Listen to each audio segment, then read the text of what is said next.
Welcome to GNCC Espresso Live. My name is Mishka Balsam and I'm the CEO of the Greater Niagara Chamber of Commerce.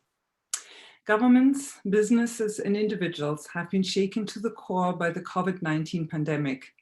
Right now, everyone's number one priority needs to be the slowdown of the virus, and that means to strictly follow the public health protective measures.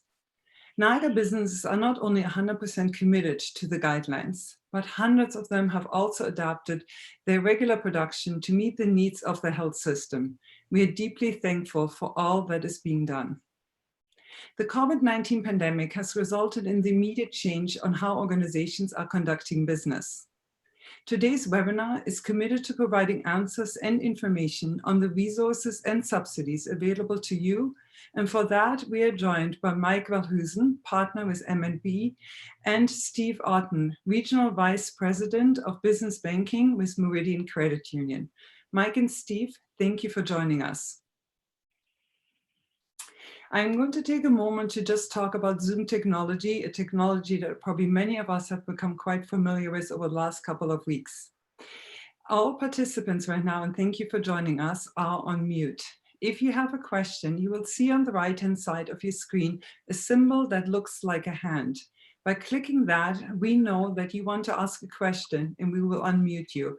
Please just watch for it. The second option is that there is a chat box, a field where you can type in any questions that you might have. We can see those questions and we'll do our best to get to them. And thank you all for joining us. So let's get started. Canadian businesses are currently facing unprecedented challenges. To support entrepreneurs, there are a number of support programs. And Steve, I'm going to start out with you. Could we discuss in general how a business can effectively assess which programs are best for their needs? Steve, over to you. Thank you. Thank you, Mishka. Thank you also to the GNCC for arranging this webinar.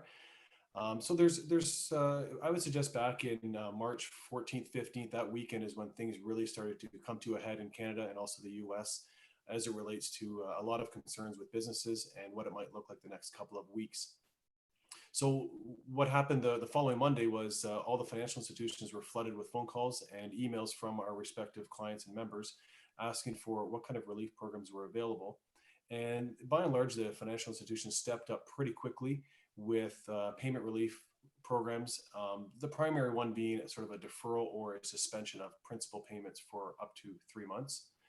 And shortly thereafter, the federal government launched a massive relief program on March 27th. So the financial institutions, Meridian being one of them, are working with all of the various levels of government, obviously starting sort of the top of the house with the federal government, and working through the various programs. I'll speak to three at a general level. I think the one that will garner likely the most attention will be the third one, often referred to as the working capital program. So let me speak first to the, there's two programs and they go by an acronym of BCAP, B-C-A-P, and that means Business Credit Availability Program. And they are being run sort of side by side by two crown corporations, one being EDC and the other one being BDC. And there's various levels of eligibility under this program. And the biggest distinction, I suppose, is it becomes effectively a loan that does, attract interest. And then there's a bullet payment on the end for the EDC program.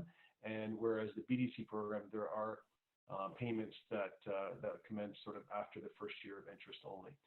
The best way to access these two programs are simply to reach out to your advisor at your respective financial institution.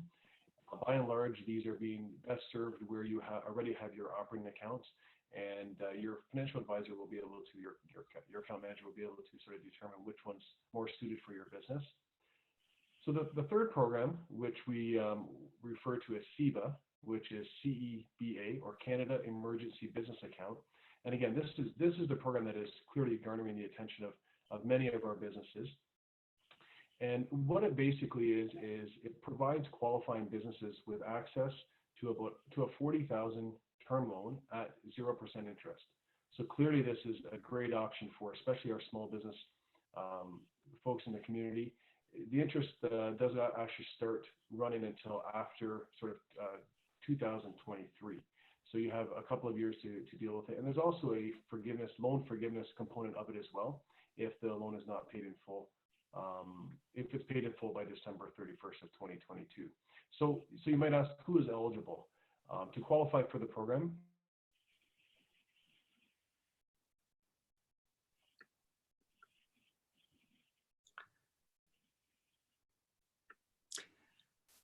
Steve, we might have had a short interruption where I'm unable to hear you.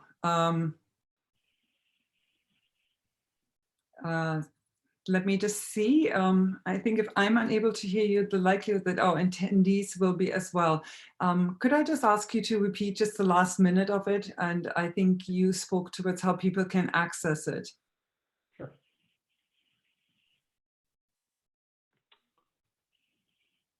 I think I'm still on mute. Perfect. We can hear you again, actually. Thank you very much. Okay, sorry about that. So in order to qualify for this one, there's some qualifying, who is eligible for it. And primarily it's based on your payroll expense that must be between $50,000 and $1 million for the year 2019. And by and large, again, this program is going to be run more or less electronically through your respective financial institution where you do your primary banking. That is a qualifier for this program. We're still working with the various levels of government, primarily the federal government, to just iron out all the details. And we might say, well, what's the holdup on this? Frankly, there's a lot of logistics behind it in terms of verifying, the borrower, and ensuring that the proper due diligence is still done on behalf of the government. So they will be, once the systems are all arranged with the various financial institutions, the loans will be processed very, very quickly. And what I would suggest is reach out certainly to your financial institutions for more questions as it relates to this program. But I would suspect over the next couple of days, you'll see a full rollout across the country. That makes sense. Thank you very much, Steve. Mike, would you like to add to some of those programs? Sure. Thanks, Misha. As the government was rolling out some of their benefits, can you hear me? Yes. Okay. As the government was rolling out their benefits, they realized there were a number of issues for businesses who were not able to keep people employed, such as restaurants and many businesses that had to close their doors due to this the pandemic. So the government came out with a number of programs that were targeted at businesses specifically and being able to keep employees on payroll. So the first one they came out with was called a temporary wage subsidy. This one was designed for employers who were individuals, partnerships, nonprofit organizations, charities, and also Canadian-controlled private companies. This was the first one that came out in March. And on this program, the government was going to provide a subsidy of 10% of the wages paid to the employee, and up to a max of $1,375 per employee. And this will last for 12 weeks. The cap per employer is $25,000. The nice thing about this program is there's no application required, and it started immediately.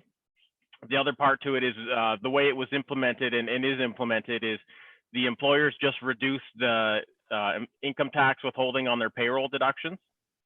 So from that standpoint, the employers will get an immediate cash flow reduction or cash flow outflow reduction on their source deduction payments. The one thing that we've looked at is it's only 10%.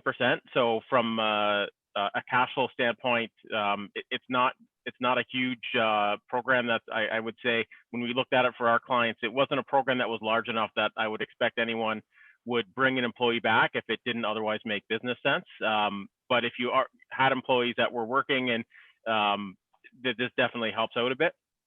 The nice part is from an administrative standpoint, there is no application required. You just reduce your source deductions. And then I think at the end of the year, when you file your T4s, there'll be some government forms and documents ready at that point that will allow it to be properly reported. Subsequent to that, the big program that came out was called the Canada Emergency Wage Subsidy Program. So this is the one that I think everyone's talking about, where the government's providing a subsidy up to 75% of wages for qualifying businesses for up to 3 months. This is retroactive to March 2020. The program applies from March 15th to June 6th, and eligible companies can receive up to $847 a week per employee. The nice thing about this program is there are no qualifications to be a Canadian-controlled private company. Any employer, large, small, public company, as long as they're operating a business in Canada, can qualify for this. So right now for this program, it's not operational. It's going to be applied through the CRA website, similar to some of the other government programs that the government has proposed. So they expect the CRA portal for this to be open in 3 to 6 weeks, with payments commencing right away once it's up and ready. There are some more administrative details that the government's working on around this, but one of the big qualifiers on this is the business that's operating, in order to qualify, has to have a 30% decline in revenue demonstrated year over year. So to qualify for March 2020, there has to be at least a 30% decline in revenue from the revenue that the business had in March 2019. And same for April, looking at the prior year, in May and June. So I did watch the press conference when the Minister of Finance was talking about this and announcing these details, and some questions were coming up of what if the business wasn't operating in the prior year, it sounded like they're still looking at some of those details and whether they would look at prior months rather than just the month in the previous year. So I think those are details that we'll be getting more information on. The other part to this is the subsidy is for 75% of the wages that the business pays, and the government has said that the employers must make best efforts to pay the remaining 25%. So what I take from this is it's not mandatory. So if you can't afford to pay the extra 25%, but you want to employ your employees at 75% of their normal wages, that's a possibility, and the government is definitely willing to make that commitment.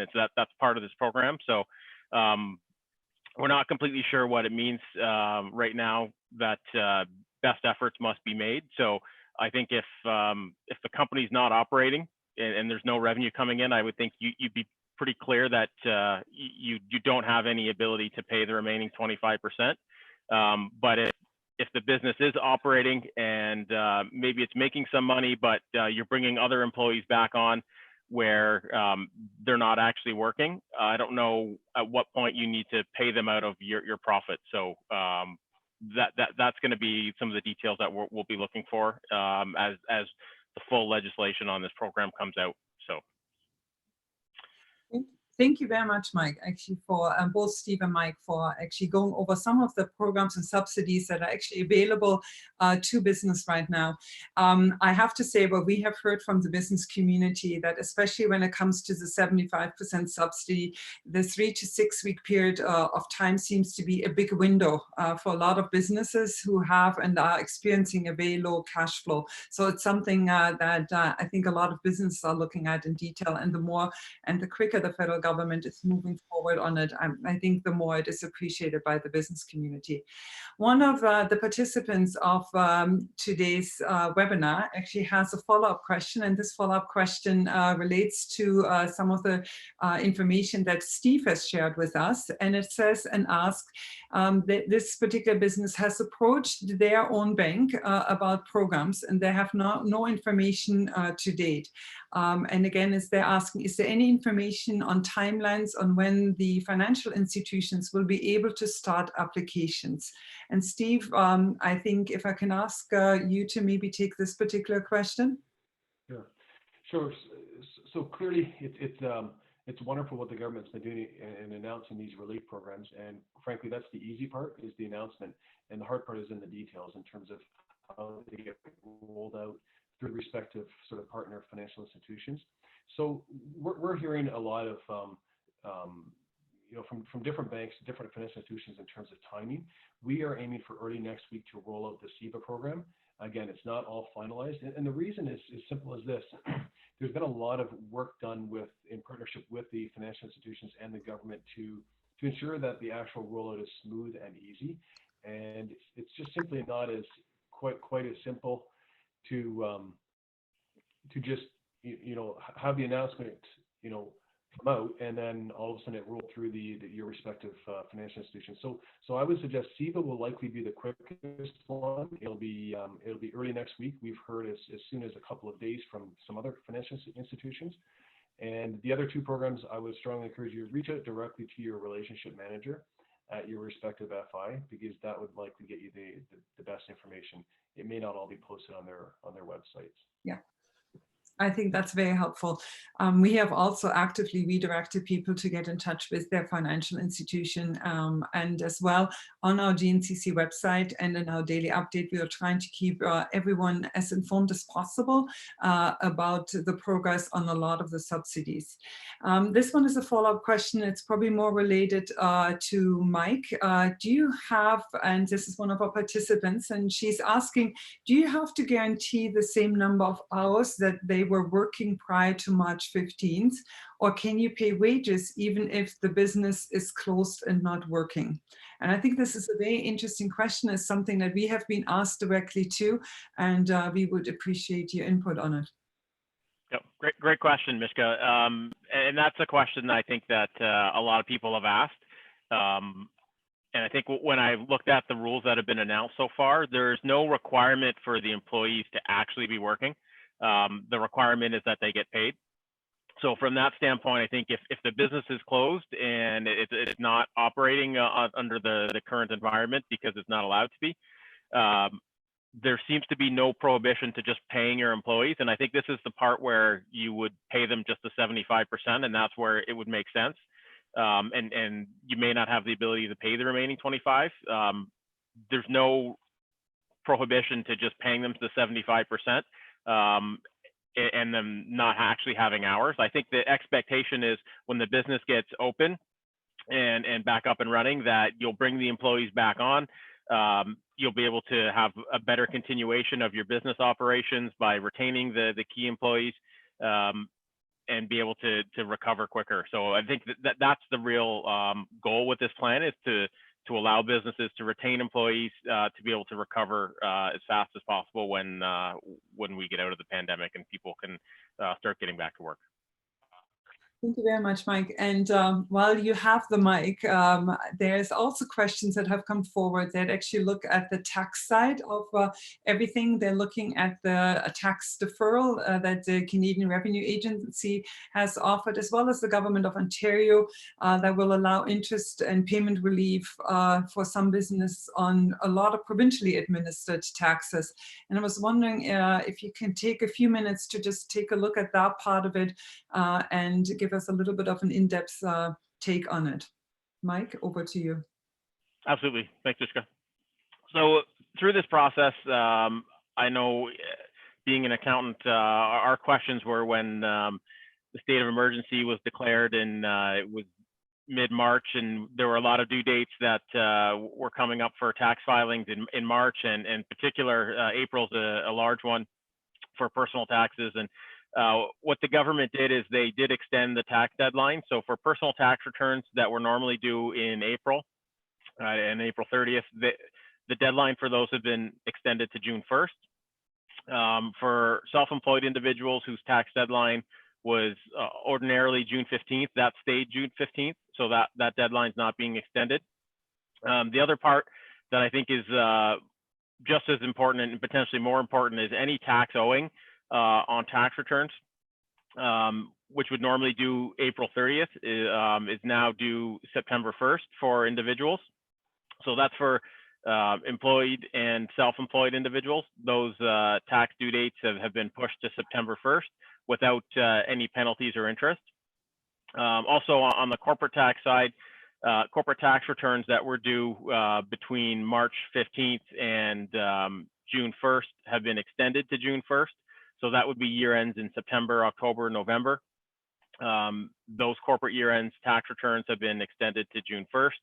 And similarly, corporate tax payable has been extended to September 1st. So any corporate tax final balances owing between March 15th and September 1st are due on September 1st. And also any corporate tax installment payments that are due in that period are also extended to September 1st. There are some other tax filings that have been extended as well. Trust tax returns have been extended where they're normally due March 30th, they've been extended to May 1st. Any charity tax returns that were due are now all extended to December 31st, 2020, so the end of the year. Partnership filings have been extended to May 1st, and some other tax filings have been extended to May 1st also. So that helps with people who are otherwise dealing with things that in their business that may be more important. They're getting their tax filings done, but it gives them some time. But when we look at it, I know the comment that that we're thinking about is when we get to the end of the summer and all these tax payments are going to become due on September 1st. We're hoping that people have planned for that and maintained their cash flow requirements to be able to make those payments, because ultimately the government will need to be paid. Some of the big things that haven't been adjusted is any payroll source deductions. Those need to be made on time. There's no deferral on any of those dates. The government did extend HST payments to June 1st. So there's a bit of an extension there, but also on that, the government will be, I would expect we'll be pursuing collection procedures pretty quickly on some of those amounts. So the one thing I do caution my clients is if you do have the ability to make your tax payments, it may not be a bad thing to do that, because I think the situation we're in now won't necessarily be, from a cash flow perspective, significantly better by September. Especially if you're getting your business up and going, you're trying to bring employees back, you're trying to purchase inventory and get the inputs you need for your business up and going. There's going to be a lot of cash flow demands by that time. So I would recommend just paying attention to when your tax payments are going to be due, and also just monitoring your business, because there are going to be a lot of cash flows coming. I think, Mike, you're making an excellent point, is that especially when it comes to taxes, that those ones are going to come due just a few months down the road, and they're just being deferred at this particular time. We've had from some of our participants some follow-up questions, and I'm going to go to one that's been provided by Alison. And she said, some of my team only work 2 or 3 hours and would be best served financially to collect the CERB. Do I have to keep them all paid full wages through the wage subsidy, or can I pick and choose which staff stay on and which ones can apply for the benefits that are being offered? Some of them work as independent contractors outside my business. That's a very fine line there. I'm not sure, Steve or Mike, who wants to touch on this particular one, but Mike, do you want to try it, or Sure. Steve or Mike? Okay. Yeah. The one thing with the Canadian emergency wage subsidy is that only does apply to employees. So if you have people who work on your team who are independent contractors, this program wouldn't be for you paying them, because they would be technically self-employed. And that's when I think that CURB program, that's what that's designed for. So that's a $2,000 payment a month, and it applies for 4 months. And that's where employees may want to look at what benefits are out there for them and what best suits their needs, and maybe give some recommendations to you as their employer to do that. The other part that we've talked about is we don't necessarily know if someone's only working 2 to 3 hours a week or part-time at a business. Do they have another job somewhere else where where from the employee perspective, it's not as cut and dry from when the employer is looking at who they keep on and who they don't, because their ability to claim some of these other programs, the employer may not know all the details for that individual. So that's something that the individual should be looking at themselves and trying to best assess what's best for them. Yeah, I think it's a very good point. There is another follow-up question, and this one is indicating for the 75% subsidy, it may be 3 to 6 weeks before the CIA website is set up to process, but has stated when the legislation may be passed and the full details. Staff are frustrated, sitting at home wondering why the business is not reacting yet. And at this point, we truly need businesses to, and businesses have been asked to be patient because the federal government has indicated that there is a 3 to 6 week window. But Steve, do you want to touch on this particular one? I think other than time, and waiting, I think at this point, I don't know if there's a lot of other options that employers have. Yeah, really there is, and it is a waiting game, and it's not unlike the other programs as well that the government has been laying out.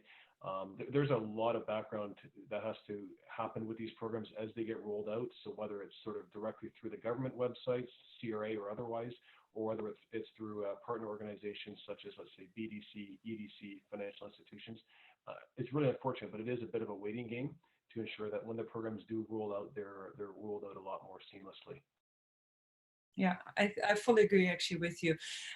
We're switching topics here a little bit. And this is a question that has come in, and I think that is probably from a customer's point of view. Other than those businesses deemed essential, many offices and places of business are currently closed to customers and employees working from home. But so many of your own businesses, M&P, Meridian Credit Union, some of your staff is working from home. How can a customer or a member be confident that their matter is still being dealt with a confidentiality in mind? And Mike and Steve, if I could ask both of you maybe to just touch base on this particular one. Maybe Steve, if I'll ask you to start out, how can a customer be confident that their financial matters are being dealt with confidentially, as many of us are, as we all three of us here right now are sitting in our home offices? For sure, for sure. Can you hear me okay, Mishka? Yes. Okay. Yes. Thank you. So I'm going to speak just very specifically to sort of our business banking group at Meridian. And the reason is we have a team of about 45 people, and we are all working from home. We have very robust security systems in place. We all use VPN, which is likely something very familiar to many people. None of us print from home, so you don't have to worry about any of your information being printed in our home offices. We do move all of our files electronically. And so again, we have very clear protocol about recording information at home of our members, and we use encrypted emails and secure email messaging through our online banking platforms. So again, just to rest assured that everything is exactly the way it's intended. In many ways, I can function from home the same way I could function from the office with exactly the same security protocols. Wonderful. And Mike, looking at M&P, can you give us or this customer a little bit of insight and in how you're working? Absolutely. So at M&P, our offices are pretty much empty these days. Everyone is working from home. The nice thing about M&P is our technology is such that I can work from home the same as I can work from my desk. So access to all our software, all our computer systems, everything is centrally on our server. So nothing is actually at home with us, but we can work electronically. A lot of our work is done electronically anyway. So the one thing that I would say our biggest change is the ability to get information to and from clients is a bit impacted by this, but we do have a secure drop boxes at the offices that are emptied regularly. And that allows us to take information in, and also we do have a secure portal on our website for clients to submit their information to us directly. That goes to the respective team member that is working on it. The one challenge that we're finding is when we have our tax returns and things done, how do we get them signed? And there are a number of forms that do need to get signed. And the nice thing is the government, I think it's in March, along with these tax measures, they did finally announce that they're accepting electronic signatures on tax filing. So that has been a huge win for I would say the tax community and being able to get some of the tax filings up to date with technology. So we're now able to send tax forms out for electronic signature the same way that the real estate industry has been doing this for many years. So I think that's a big win, and I think when we look at our business and some of the changes that we're making to be able to go paperless and electronic, we're hoping that we can keep those and continue to build on those going forward. So the nice thing is our business can continue to go, and we do have everyone working at home. So we're able to meet our clients' needs and respond with emails and phone calls and those types of things. So it's for the most part, it's sort of business as usual for us. Thank you very much to both of you on this one. And the electronic signature was actually really a big step forward and a much needed one. On another topic, one of the attendees is asking about cash flow. Cash flow these days has been considered to be king. When we look at small to medium-sized enterprises, they usually only work on a cash flow of about the average of 27 days. So the demand for products and services has ceased, and customers are delaying many purchases. And with a cash flow of about 27 days, how can a business prevent a cash flow crisis in times like this? And Mike, how would you advise can a business prepare their cash flow forecast? Should they look at a month out, 3 months out, 8, 12 months? What do they need to take into consideration? I think businesses will we want to look at definitely a month. At this point, I think you probably maybe even want to be looking 3 months out, given the state of uncertainty that's out there.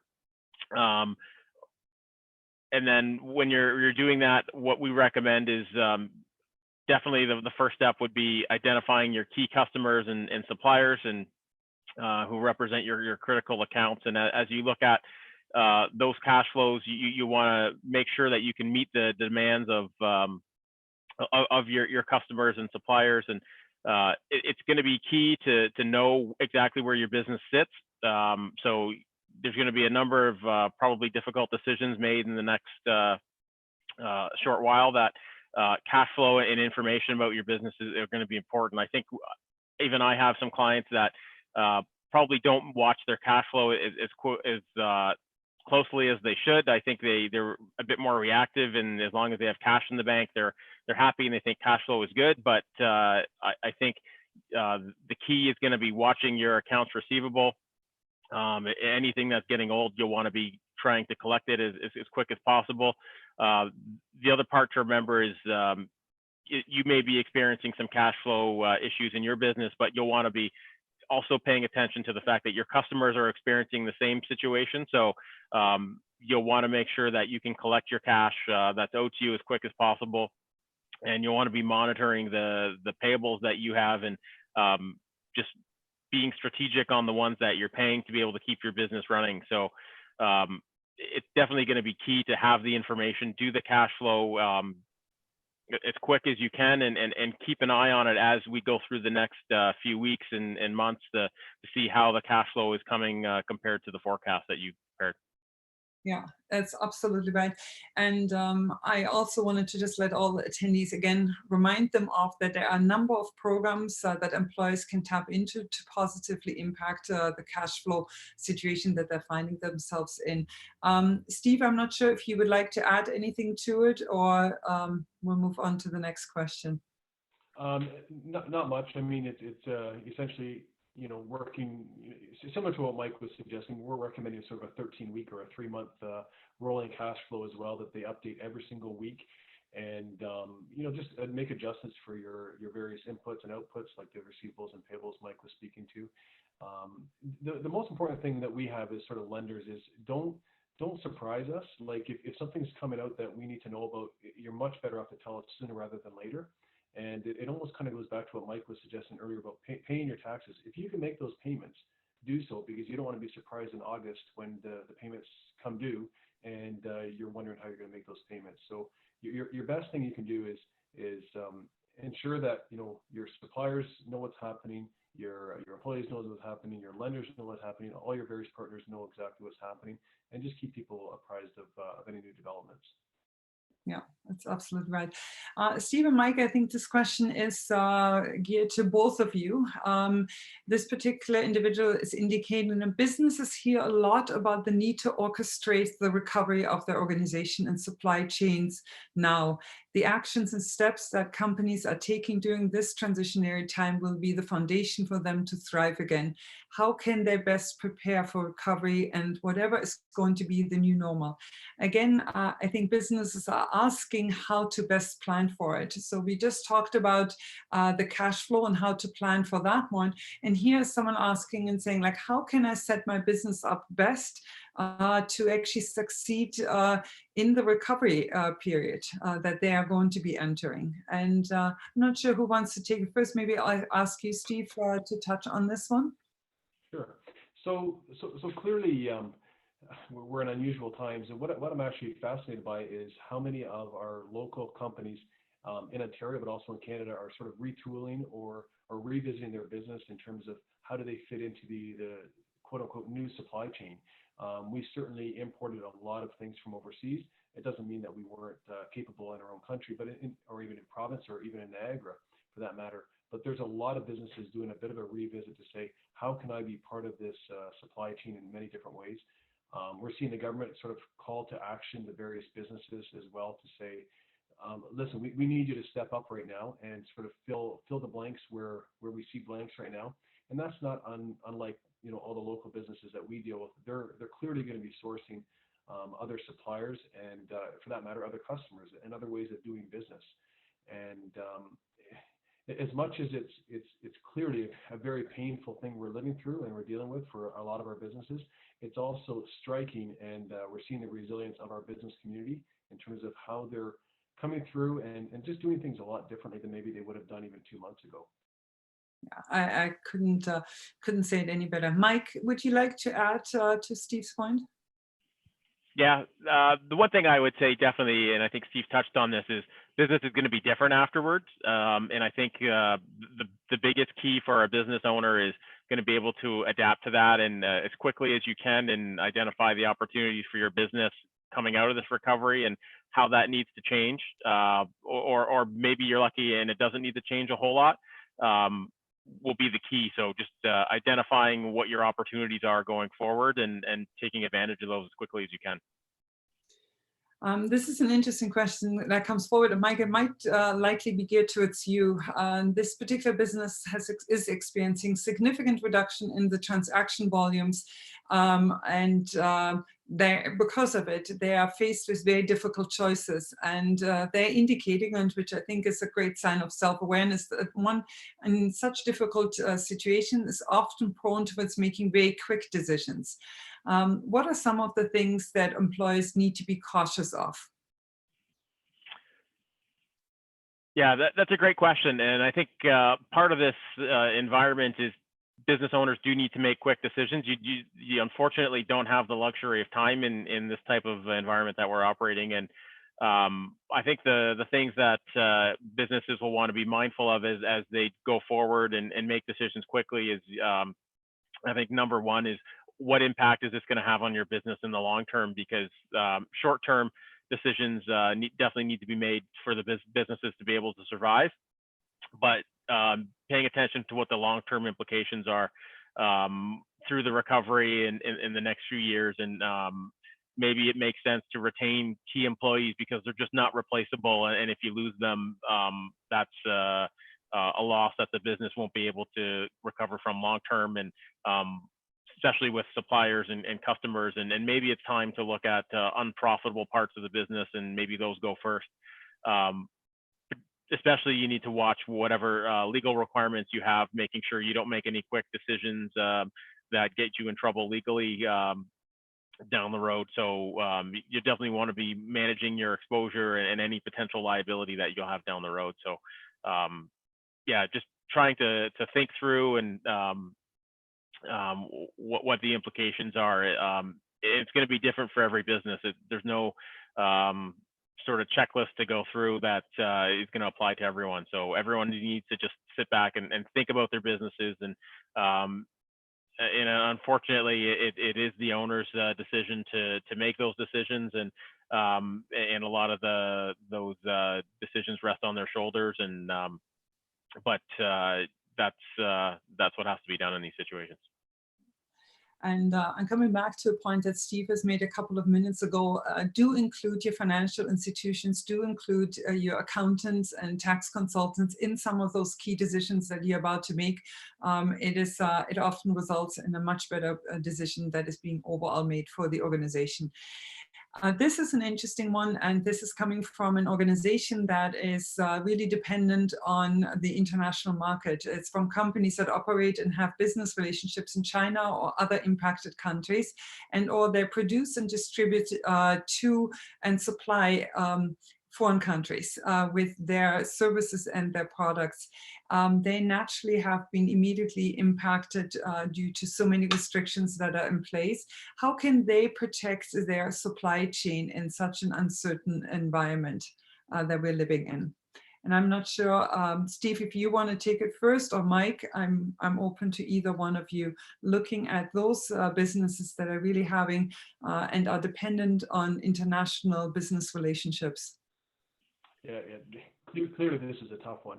I can't speak a lot to it. I think what I would suggest is maybe a good resource for such a company might be actually EDC. This is the business that they're in, and I would suggest maybe reaching out to them, or even reaching out to your financial institution, who we all have relationships directly with EDC, and that might be a really good place to start. But beyond that, I don't actually have a lot of good suggestions for that. Clearly, this is a real tough one with the global markets being what they are today. Yeah. And Mike, you're same position?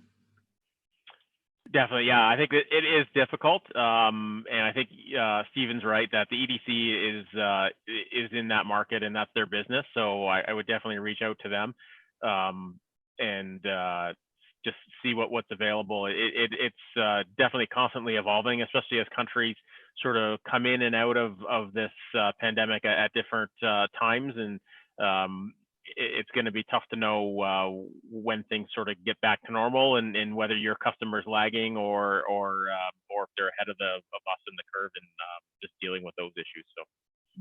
Makes sense.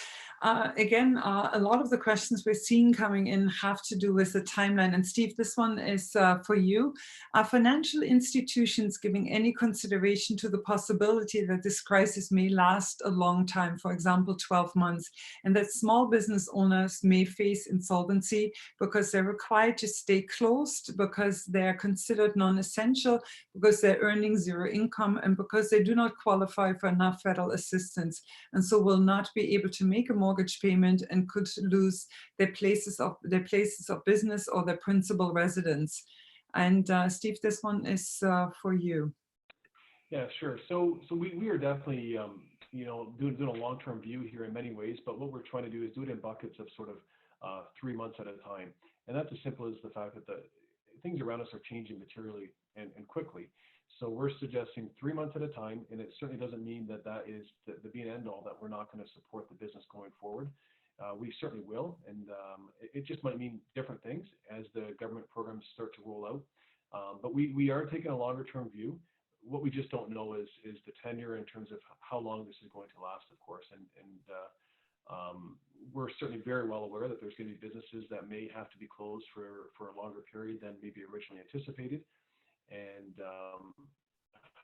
it's hard. Like I said, we're doing week by week, and in fact, we're doing the same thing even just in terms of internally. When do we all get back to the office to work? And we're literally doing it sort of week by week, and then maybe months at a time. But certainly, a 12-month view feels very far out in this environment. I fully agree, actually, with this. Mike, this question is for you. Do you anticipate the government will be making additional changes to corporate and personal taxes in the future? Yeah, great question, Mishka. When I look at it from a personal tax standpoint, I would expect that the tax filing due dates for personal taxes should be what they've set out now. So June 1st, June 15th. The reason for that is there are a number of government credits that are income tested, such as GST credits and some others that payments are made in July. So if they extend these tax filing deadlines any further, people are not going to be able to properly apply for those credits because those are done through the tax return. So I expect that the June 1st deadline is a hard deadline and it won't change. The one nice thing too is anyone who has a tax refund, those refunds are being paid now. So file on time if you're getting a refund. Looking at the corporate side, it's tough to know if any changes will be made. At some point, I think the government is spending a lot of money and they're going to need tax revenue coming in. So they are delaying payments to September. It's really tough to know if anything's going to get delayed beyond that. I think what will happen is the tax filings will probably have to get done. I'd be surprised if those get pushed back any further. Maybe what the government will do is maybe they'll adjust on the payment side of when people can pay their taxes, but it's really difficult to know if anything is going to get changed further on the tax side. I think we'll have to see how the economy goes and see when the recovery can start. I would expect that if things drag out longer, the government will probably extend some of these programs. I think a lot of the wage subsidies and other programs are designed to last for 12 weeks. So if 12 weeks isn't long enough, I would expect that we may see some adjustments on that side, but it's just speculation on my side. That sounds fair. We have Annette with us, and Annette, you have the mic if you want to ask your question.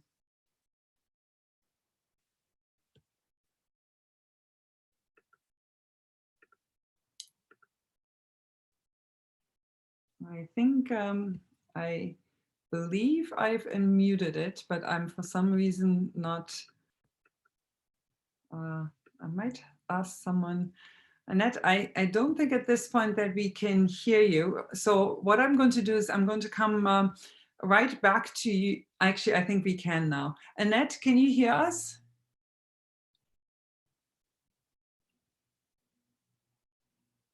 Annette, if you have a question, I think the mic is all yours.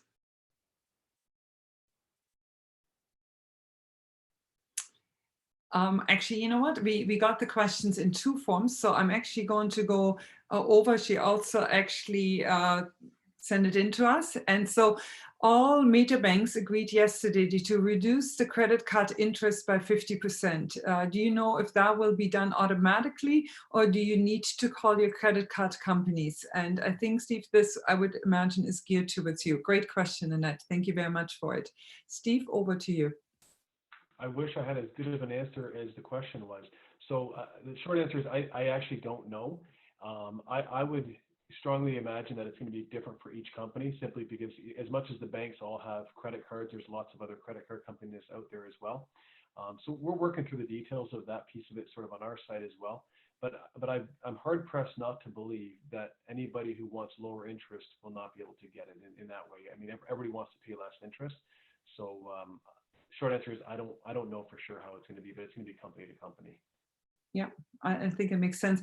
And we're coming close to one of the last questions. And Mike, this one is actually for you. And this particular participant is asking for practical tips when it comes to payables and receivables at this time. I think there's probably a few, and if you could share them with us, we would really appreciate it. Mike? Sure, it's a great question, especially now as cash flow is becoming an issue for many businesses. The one thing that I would recommend is identify who your key vendors and customers are, and you'll want to stay on top of those critical accounts.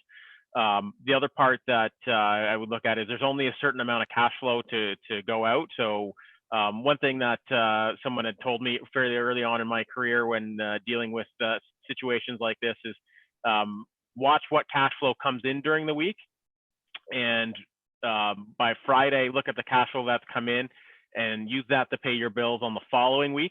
So don't spend the money that's coming in the current week, spend the money that's coming in the following week, and then